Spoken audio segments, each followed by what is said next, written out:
so example number 1, here we can see that it's a series circuit.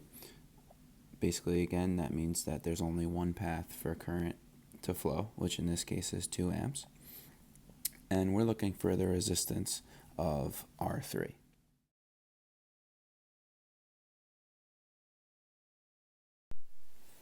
All right, so to solve this problem, the first thing we're going to do is, again, we make note that it's a series circuit, so no matter where we are in this circuit, the current is 2 amps. And the first thing that we're going to do is we're going to apply Ohm's law to the entire circuit, where we don't know what the equivalent resistor is. We know the voltage is 24 volts, and we know that the current is 2 amps. And by dividing this out, we get the REQ is 12 ohms. Now, here's where it's important, and I go to my reference table, and I find the rule for series circuits for finding the equivalent resistance. And now, what I do, I plug in. Based on what the diagram tells me, I'm looking for R3, and this all adds up to 12 ohms because that's the equivalent resistance. The 4 and the 6 combine to be 10, meaning that R3 must be 2 ohms. So we get choice 2. Again, it's a series circuit, so maybe we want to make note of that. And in the diagram below, we want to know how many coulombs of charge past the resistor R in 2 seconds. We're looking for charge. Right away when I see circuits, I'm thinking Ohm's law.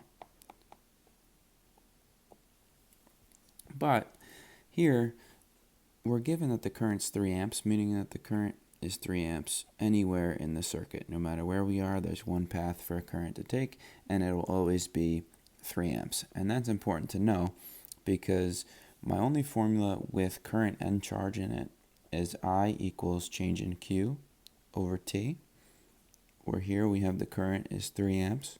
We're looking for how much charge, and it gives us the time is 2 seconds. So I cross multiply, and I should get 6 coulombs of charge passed through this circuit in 2 seconds. All right, so question 3, we have circuit A, which is a parallel circuit, and circuit B, which is a series circuit, and we want to compare the total resistance of the 2 circuits.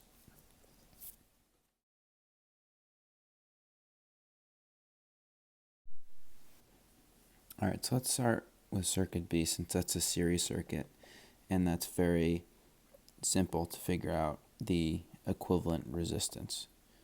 So we just plug up, we're just going to add all of these resistors together, and we get an equivalent resistance of 4 ohms. And again, it's worth mentioning, if we had a series circuit with a 6-volt cell and we had one resistor of 4 ohms, it would act the same. That's not relevant to this problem, but it is worth knowing. Okay, now on to circuit A, which is a little more tricky.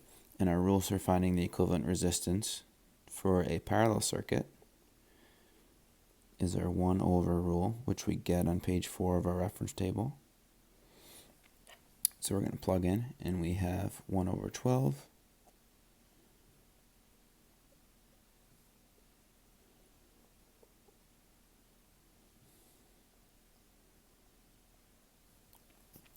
Now, you could do common denominator, but the easiest way to do it is this in your calculator is like writing 12 to the negative 1. So in my calculator, I'm going to do that 3 times.